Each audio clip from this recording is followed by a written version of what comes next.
నీ కూతురు చేతగానితనం వల్లనే వాళ్ళ అత్తని బుట్టలో వేసుకోలేదు వదిన.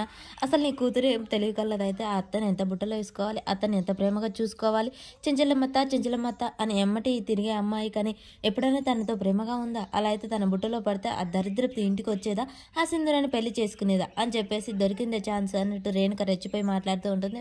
భగవతి మొహం మార్చుకొని ఉంటుంది. చూడత్తా, నా చేతగానితనం వల్ల కాదు అలా చేసింది, మరి ఇంకేంటి చేతకంతనం కాకుంటే అని చెప్పేసి అనగానే అవునవును అని చెప్పేసి వీళ్ళిద్దరు మాట్లాడుకుంటూ ఉంటారు. మీరేంటండి ఏం మాట్లాడరు అని చెప్పేసి అనగానే నా మాటలు నీ మాటలు అన్నీ నువ్వే మాట్లాడుతుంది, ఇంకా నేనేం మాట్లాడాలి అనగానే అవునవును అని చెప్పేసి భవతి వాళ్ళ ఆయన అంటుంటారు. మొగుడు పెళ్ళాల మధ్య మీరేంటి అని చెప్పేసి వీళ్ళు అంటూ ఉంటారు. అలా ఆపుతారా? నా చేతకంతనం వల్ల కాదు, ఆ సింధూరాన్ని బావ ప్రేమించడం వల్ల సింధూరాన్ని పెళ్లికి ఒప్పుకుంది అత్తమ్మ, అంతేకాని ఇంకే దే విషయంలో కాదు. సింధూర ప్రేమించినట్టే ఇప్పుడు అత్తని కడ బుట్టలో వేసుకుంది ఆ సింధూర. ఆ దరిద్రపు ఇంట్లో నుంచి వెళ్తే కానీ మనకు ప్రశాంతత ఉండదు. తర్వాత ఫస్ట్ నీకు ఆ కూతురుకు చెప్పుకోవద్దురా అని చెప్పేసి అంటూ ఉండగానే సింధూరు చాముండి ఆలోచిస్తూ ఉంటుంది. వాళ్ళు బయటికి వెళ్ళిపోవడాన్ని ఆలోచించి బయటికి వెళ్ళింది, ఇక రాదు అని చెప్పగానే వాళ్ళు వెళ్ళింది కారులో గుడికే అనగానే వెళ్ళింది గుడికే, కానీ ఇప్పుడు గుడికి వెళ్ళింది తర్వాత దేవుడి దగ్గరికి వెళ్తుంది అని షాక్ అయి చూస్తూ ఉంటారు.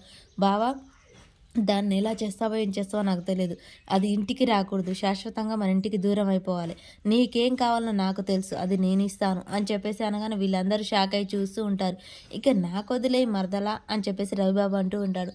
ఇక వీళ్ళు ఒక పక్క చాముండి, చెంచలమ్మ, సింధూర, చంటి ముగ్గురు కారులో గుడి దగ్గరికి అయితే వెళ్తూ ఉంటారు.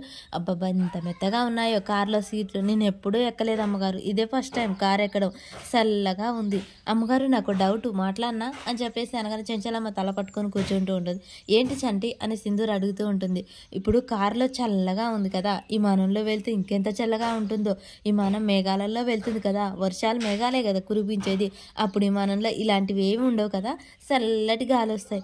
అవునమ్మగారు, నాకు ఒకటి అర్థం కాదు, గాలిపటం దారంతో సాయంతో ఎగుతుంది, ఎక్కడో అక్కడ కట్టాయి అది నేల మీద పడుతుంది, కానీ విమానానికి రెక్కలు ఉంటాయి కదా పక్షులాగా, మరి అది ఎందుకు కింద పడదు, ఎప్పుడు వెళ్తూనే ఉంటుంది పైగా అని చెప్పేసి నసగా వాగుతూ ఉంటాడు. చెంచలమ్మ చెప్పేది ఏం లేక తల పట్టుకొని కూర్చుంటుంది.